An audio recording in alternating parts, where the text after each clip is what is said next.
खबरें विस्तार से। लोकसभा में अविश्वास प्रस्ताव पर जोरदार चर्चा हुई। राहुल गांधी के भाषण पर गृह मंत्री अमित शाह और केंद्रीय मंत्री स्मृति ईरानी ने करारा जवाब दिया। इस रिपोर्ट में देखिए।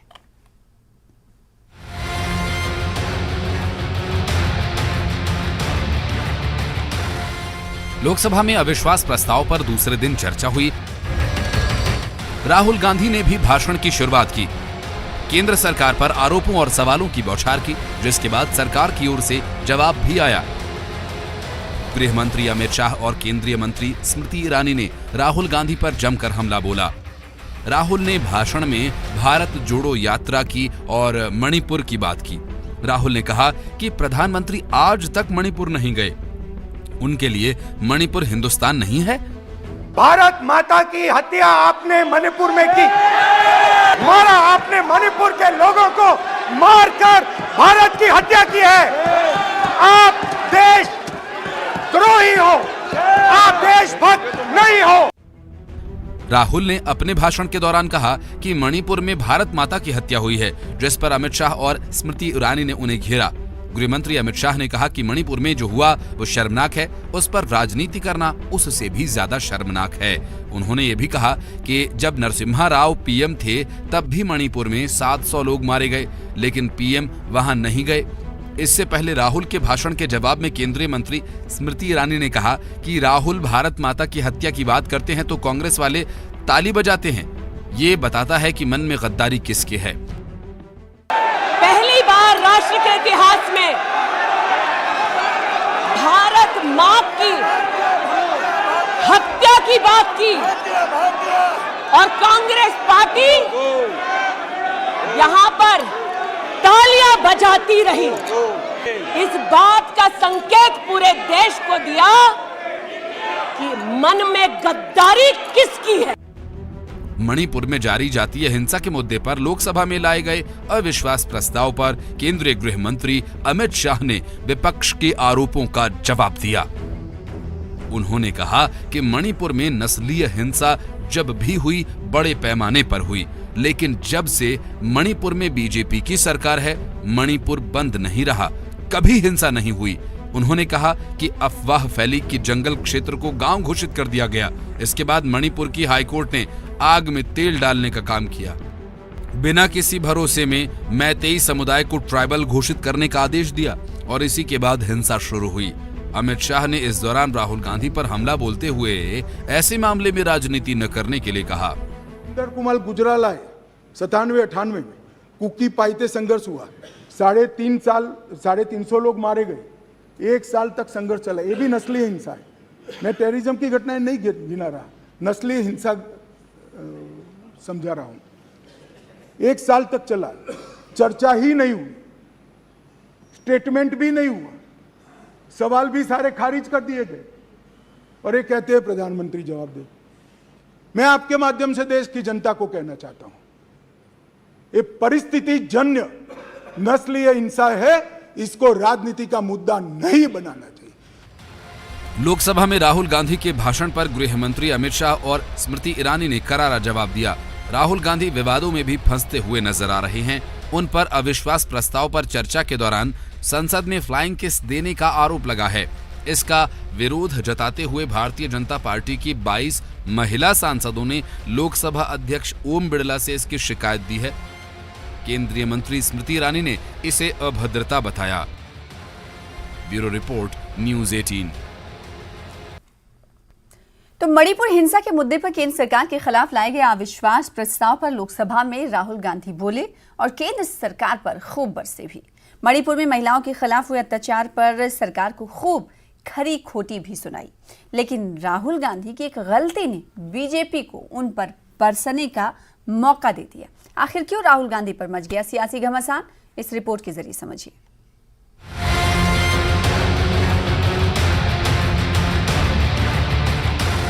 राहुल गांधी और विवाद लगता है साथ साथ चलते हैं। तभी संसद में सरकार के खिलाफ लाए अविश्वास प्रस्ताव पर राहुल के भाषण पर खूब शोर शराबा हुआ और सदन में उनके एक इशारे ने सियासत के सुल्तान को इतना तेज कर दिया कि बयानों से लेकर खानदान तक की बातें होने लगी। पहले राहुल गांधी ने लोकसभा में जिस अंदाज में मणिपुर के मामले पर सरकार को घेरा वो सुनिए। भारत माता की हत्या आपने मणिपुर में की, मारा आपने मणिपुर के लोगों को मारकर भारत की हत्या की है।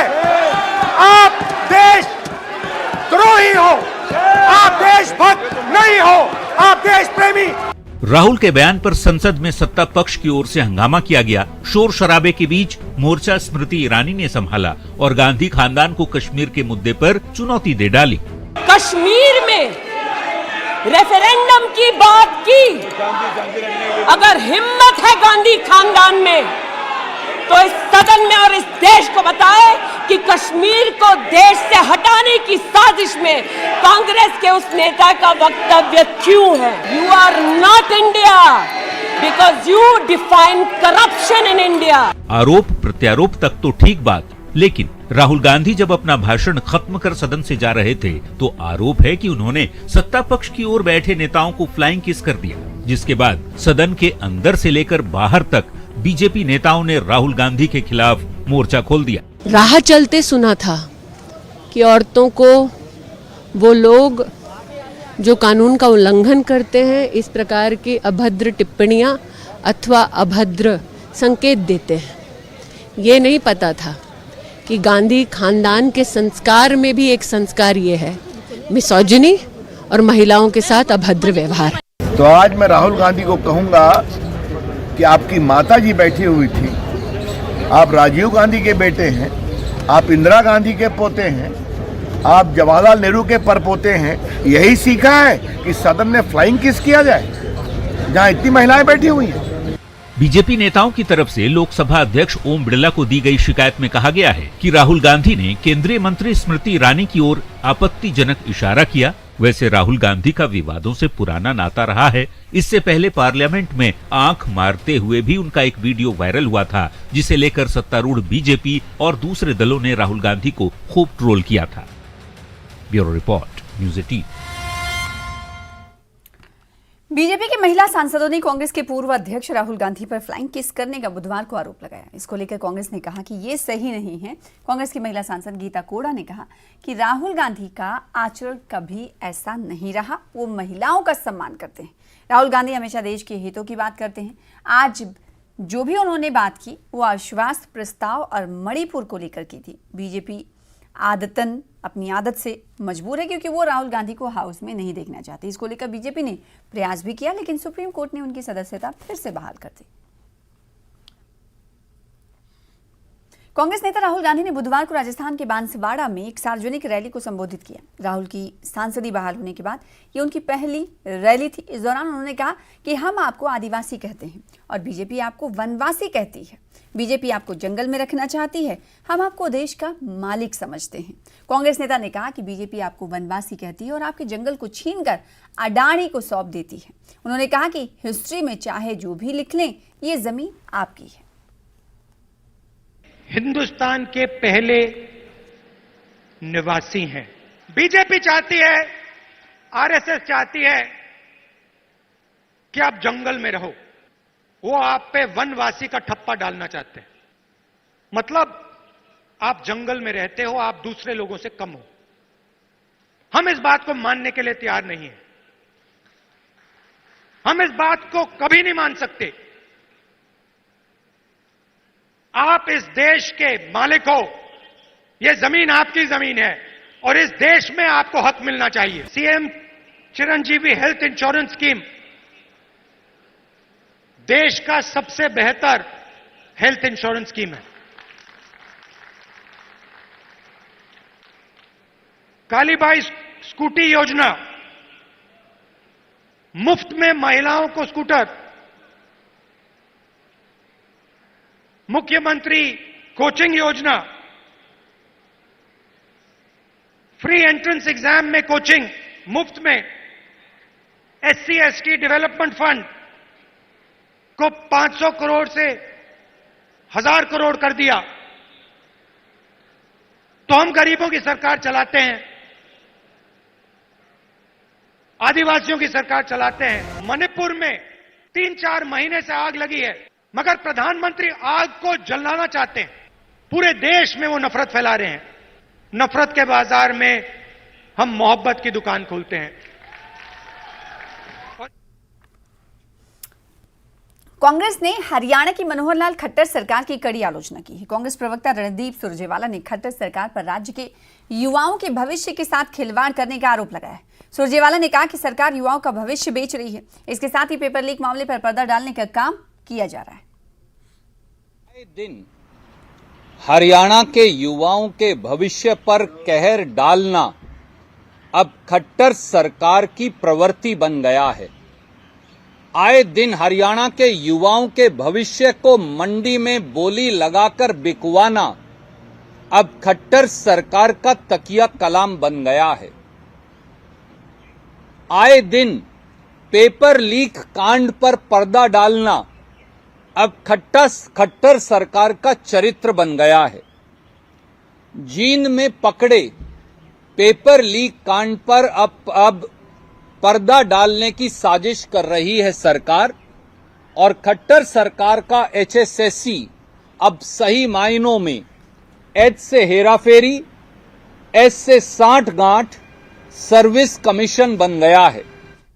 बिहार में बनी महागठबंधन सरकार के आज 1 साल पूरे हो गए हैं। पिछले साल 9 अगस्त को एनडीए से अलग होकर आरजेडी के साथ मिलकर बने नए गठबंधन में कितना हुआ काम और कितने वादे पूरे हुए, समझिए इस खास रिपोर्ट के जरिए। आज से ठीक 1 साल पहले 9 अगस्त को नीतीश कुमार ने एनडीए से पाला बदलते हुए राजद के साथ मिलकर नई सरकार बना ली थी। सीएम नीतीश कुमार ने नए गठबंधन में 20 लाख नौकरी और रोजगार देने का वादा किया था। डिप्टी सीएम बनाए गए तेजस्वी यादव ने 10 लाख नौकरी देने का वादा किया। इस वादे के अनुसार नियुक्ति पत्र देने का काम शुरू तो हुआ, पर 10 लाख कब पूरा होगा कोई आश्वासन अब तक नहीं है। महागठबंधन सरकार के 1 साल पूरे हुए। 1,70,000 शिक्षकों की बहाली को कैबिनेट से मंजूरी मिली। पुलिस विभाग में 75,000 बहाली की स्वीकृति मिली। स्वास्थ्य विभाग में 1,65,000 नियुक्ति की घोषणा हुई। ग्रामीण विकास विभाग में 10,000, राजस्व एवं भूमि सुधार विभाग में 10,000, पंचायती राज विभाग में 1,750 बहाली की घोषणा की गई।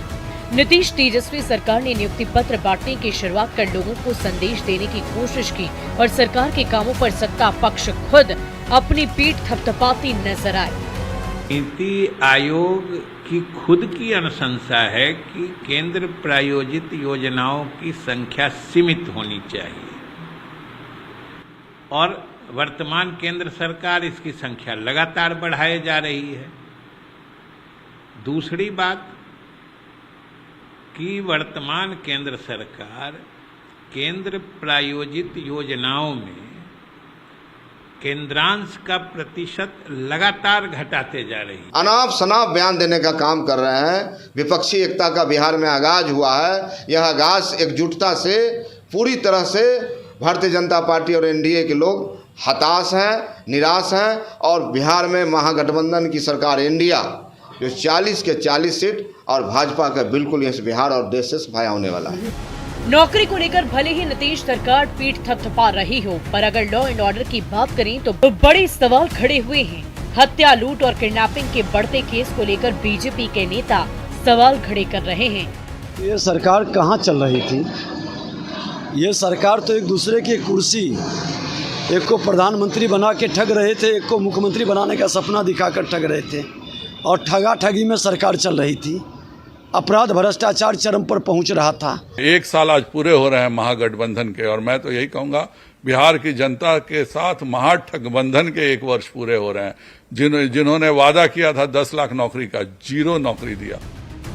गठबंधन सरकार ने भले ही 1 साल के सफर को सफल बताया हो, पर गठबंधन में पड़ी दरार भी कई बातों पर इशारा करती है। नीतीश के मजबूत सहयोगी रहे जीतन राम मांझी, उपेंद्र कुशवाहा जैसे नेताओं ने गठबंधन को झटका देते हुए एनडीए में शामिल किया। राजद एमएलसी सुनील सिंह इन दिनों लगातार सरकार पर सवाल खड़े कर रहे हैं। गठबंधन के 1 साल के सफर में जहां सरकार नौकरी में कुछ कदम आगे बढ़ी तो लॉ एंड ऑर्डर में फेल होती दिखाई दे रही है। ऊपर से आपसी सामंजस्य भी सवालों के घेरे में है। न्यूज 18 के लिए पटना से रवि नारायण की रिपोर्ट। तो बिहार बीजेपी की नई टीम का ऐलान हो चुका है। सम्राट चौधरी की नई टीम में सोशल इंजीनियरिंग का पूरा ख्याल रखा गया है। 2024 और 25 के चुनाव में बीजेपी को नई टीम से खास उम्मीद भी है।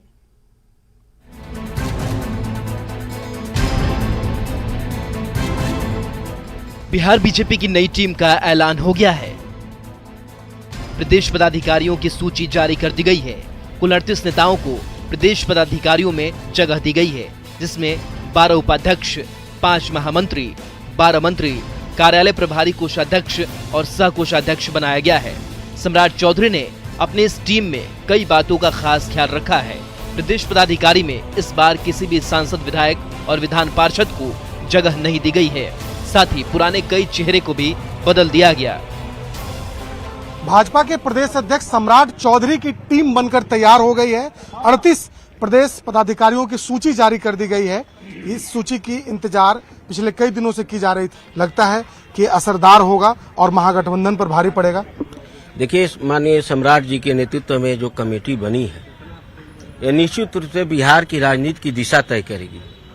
अब अभी तक जो मिली जुली सरकारें और इधर उधर की सरकारें चलती थी, पहली बार ये जो इनके नेतृत्व में बिहार के अंदर 24 के अंदर हम 40 की 40 लोकसभा जीतेंगे और 25 के अंदर हम लोग पूरा बिहार में एक बार बहुमत की सरकार भारतीय जनता पार्टी की बनेगी। इस बार देखा गया कि जो एमएलए, एमपी, एमएलसी हैं, उन्हें जगह नहीं दी गई है।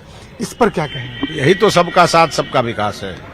जो हमारे सांसद हैं, विधायक हैं, उनके पास बहुत सारे काम रहते हैं और अभी चूंकि 2-2 चुनाव इस टीम को लड़ने हैं और उनके ऊपर पहले से ही बहुत जिम्मेवारी है और आगे भी पार्टी उनके ऊपर बड़ी जिम्मेवारी देने वाली है। लगता है कि यही सोच करके सभी को काम देने के दिशा में पार्टी ने ये बड़ा कदम उठाया है। इधर बीजेपी की नई टीम के ऐलान के बाद पार्टी का जोश आई है। पार्टी को उम्मीद है कि अगले चुनाव में बीजेपी की बिहार में ऐतिहासिक विजय होगी। यह टीम इतना अच्छा समायोजन है कि कैमूर से लेकर किशनगंज तक के कार्यकर्ताओं का समायोजन है। वैसे कार्यकर्ता, तपे तपाए कार्यकर्ता, बिहार में 24 और 25 के विजय की गाथा लिखने वाला। टीम का प्रतिनिधित्व अगर आप सोशल कॉम्पोजिशन देखेंगे तो काफी डाइवर्स है और इसमें कई जातियों को प्रतिनिधित्व मिला है और ऐसा पहली बार हुआ है कि भारतीय जनता पार्टी में अति पिछड़ा समाज के लोगों को एक जगह मिली है, प्रमुखता से जगह मिली है। और सम्राट चौधरी ने अपनी टीम में जातीय समीकरण का खास ख्याल रखा और सभी जातियों को जगह दी है। मिशन 2024 और 25 में जुटी बीजेपी को इस नई टीम से बड़ी उम्मीद है। देखना होगा कि सम्राट की नई टीम कितना कमाल कर पाती है। न्यूज़ 18 के लिए पटना से शैलेंद्र और दिल्ली से अमितेश की रिपोर्ट। हिम्मत और हौसले की इबारत लिखने वाली हरियाणा की एक ऐसी बिटिया की कहानी आपको बताते हैं जो कभी हादसे में पैरालिसिस की शिकार होने के बावजूद वर्ल्ड लेवल की पैरा एथलेटिक्स चैंपियनशिप में मेडल जीत चुकी हैं। आप भी देखिए पूजा की कहानी इस रिपोर्ट के जरिए।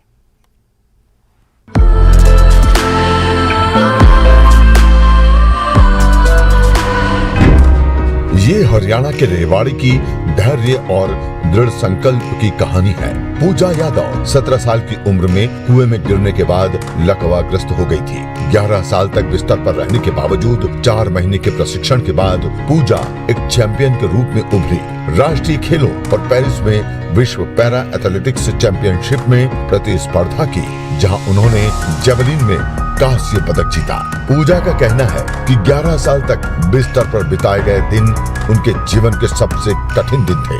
वो 2016 के रियो पैरालंपिक खेलों से प्रेरित थी, जहां भारत के 4 खिलाड़ियों ने पदक जीते थे। 2016 में पूजा की सर्जरी हुई और वो बिस्तर से व्हील चेयर पर आ गई। उनकी मुलाकात भीम अवार्डी कोच सतबीर से हुई, जिन्होंने उन्हें प्रशिक्षित करने का जिम्मा उठाया। चयनित होने के बाद 2017 में पूजा ने जयपुर में नेशनल पैरा चैंपियनशिप में शॉटपुट में कांस्य पदक जीता। अब उनका घर मेडलों से भरा हुआ है। सुबह 5 बजे उठती हूँ। वो सेशन के हिसाब से होता है, कभी 4 बजे भी उठना पड़ जाता है, कभी 5 बजे भी। ब्रेकफास्ट करके जाती हूँ घर पे। तो हम तो देसी आदमी हैं, तो घी दूध ऐसी चीजों में ज्यादा विश्वास करते हैं। ट्रेनिंग में सुबह और शाम करके मतलब दिन में 6 घंटे हो जाती है।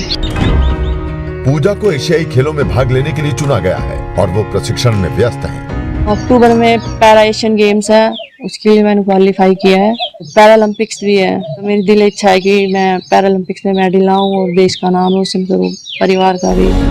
पूजा का सपना भारत के लिए गोल्ड मेडल लाना है। वो कहती है कि सफल होने के लिए सभी बाधाओं को पार करने के लिए मानसिक रूप से मजबूत होना जरूरी है। वो देश के लिए एक सच्ची प्रेरणा है।